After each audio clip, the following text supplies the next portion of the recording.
کلمہ شہادت یہ عام طور پہ جنازوں میں یہ صدا بلند کی جاتی ہے اور مقصد ان کا یہی ہوتا ہے کہ سارے کلمہ شریف پڑھنا شروع ہو جائیں، کیا کہیں گے؟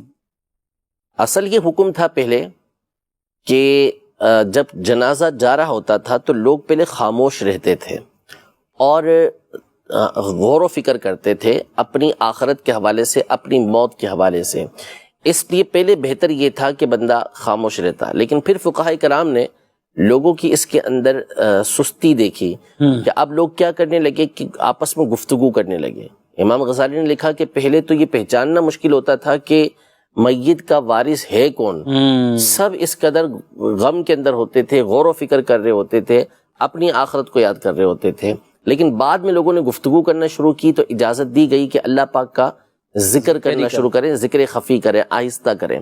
لیکن پھر اس کے بعد لوگ گفتگو میں مصروف رہنے لگے تو علماء نے واضح طور پہ لکھا کہ بلند آواز سے اگر ذکر کیا جاتا ہے تو اس میں کوئی حرج نہیں ہے کہ اس سے لوگ اللہ کے ذکر کی طرف مائل ہو جاتے ہیں، ورنہ لوگ جو ہے وہ غفلت کے اندر پڑے رہتے. اور ہمارے دور کے اندر ہم دیکھتے ہیں کہ جب یہ کہا جاتا ہے کہ کلمہ شہادت اشہد ان لا الہ الا اللہ و اشہد ان محمد رسول اللہ، یہ لوگ پڑھتے ہیں بلند آواز سے.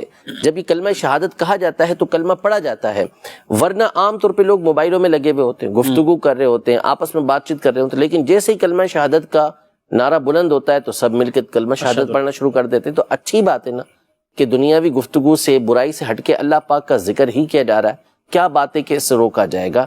تو برائی سے روکا جائے گا تو اللہ پاک کا ذکر ہے، تو اس کے کرنے میں کوئی حرج نہیں ہے.